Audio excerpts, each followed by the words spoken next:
mind, Marlon Shaw.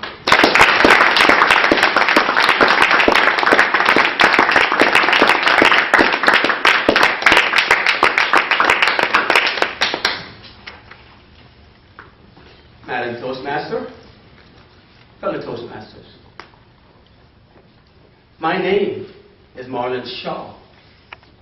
I am strong, I am courageous, and I am unstoppable. That's my story. That's my story, and I'm sticking to it. What's your story? What's the story that's become your life? Is your story a story of victory and success? Or is it a story of failure and regrets?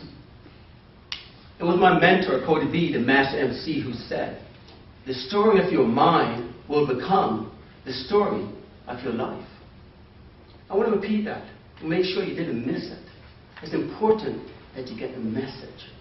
The story of your mind will become the story of your life.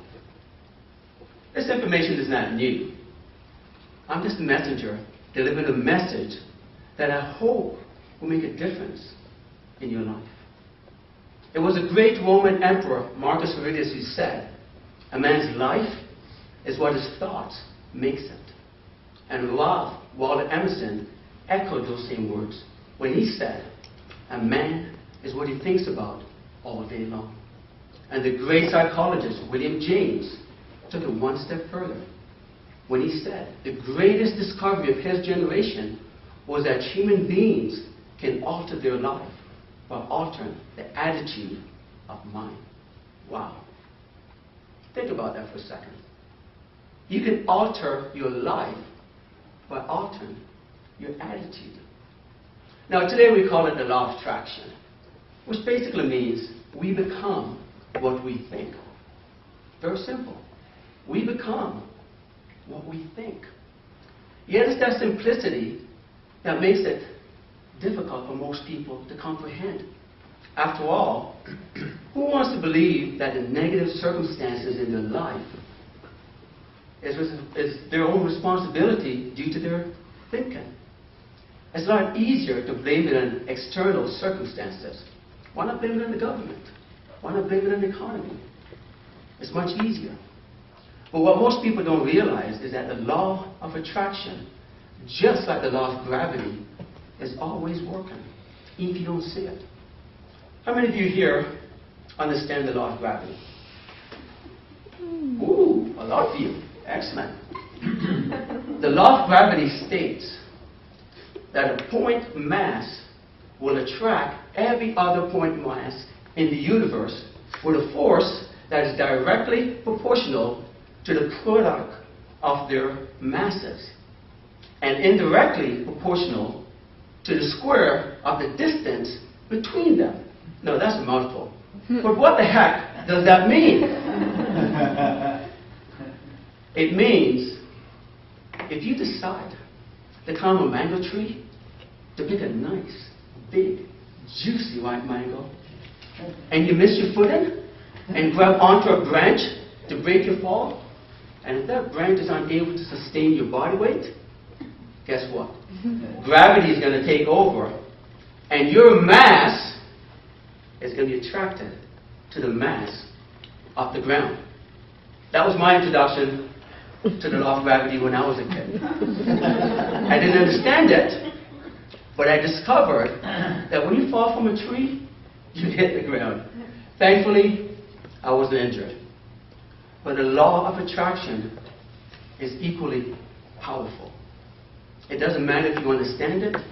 It doesn't matter if you believe it. It's always working. It will work for you or it will work against you. It all depends on the story of your mind. Now I wish someone had shared that message with me when I was 16 years old. A time in my life when I was lost, confused, and lacking confidence. A time when I even considered joining a gang. My belief back then was I wasn't good enough.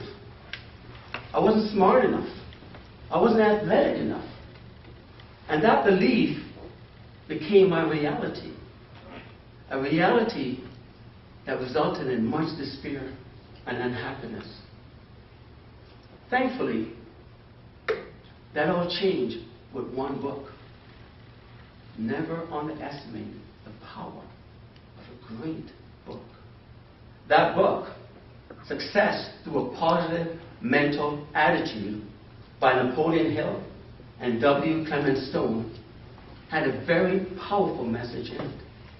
The message: what the mind can conceive and believe, the mind can achieve. A powerful message that makes sense to me today, and one that I live my life by. But I must confess, at 16, I didn't quite get it. Conceive, believe, achieve. That's not the language of a teenager. And certainly no one in my circle was talking about the law of attraction. We may have thinking of different attraction, but definitely not the law of attraction. But what I did get were the stories. Stories of ordinary people achieving great success. Those stories resonated with me. And over time, those stories started to change the story of my mind. No longer did I see myself as someone who wasn't good enough.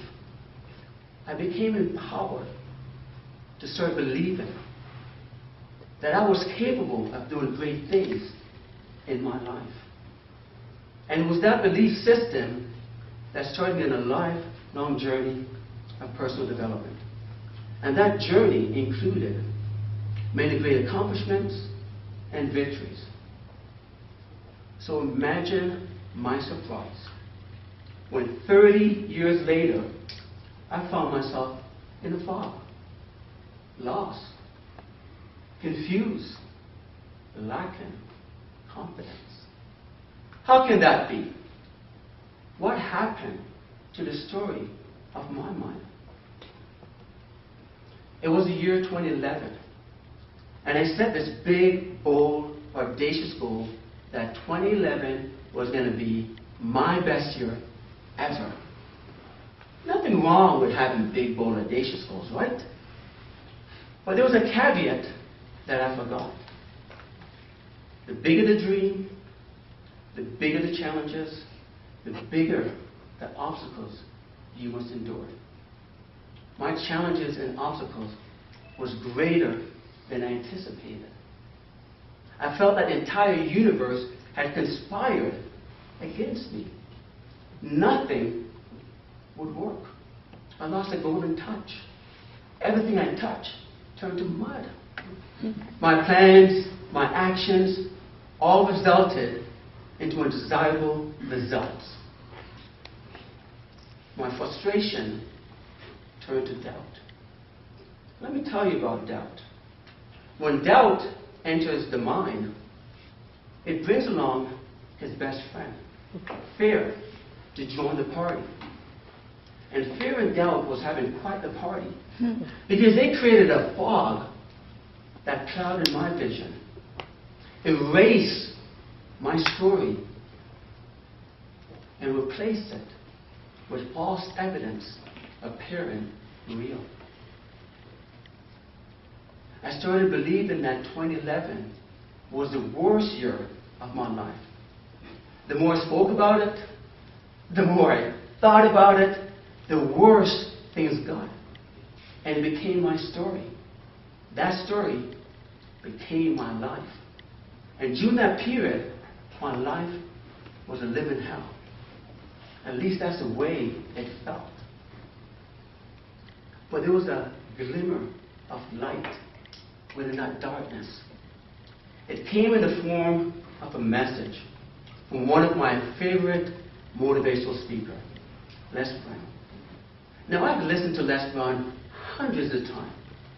But on that day, that message felt like it was the very first time I've heard it. It became clear. I saw the light. Life is a fight for territory. And if you don't fight for what you want, What you don't want will take over. I kept repeating that message over and over and over again.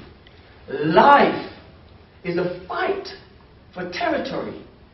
And if you don't fight for what you want, what you don't want will automatically take over. It was then that I decided to fight. I got the message. It made sense to me then. My mind was the territory, and the fight was my story. So I decided in order to change 2011 around, I had to change my story. And I did. See, I thought 2011 was the worst year of my life because of all the challenges and all the obstacles that happened to me. But once I changed my story, I realized that 2011 was a great year because of the challenges and the obstacles that happened for me. Those challenges, those obstacles, those failures became the building block that created a solid foundation that was necessary to support big, bold, audacious goals. That's what I learned. Challenges build us, create a root system for us to grow to the next level. 2011 also gave me a new story. My name is Marlon Shaw. I am strong, I am courageous, and I am unstoppable. What's your story? What's the story that's become your life? Is your story of victory and success? Or is it a story of regret and failure? The story of your mind will become the story of your life. Make it a great story and live a great life. Thank you.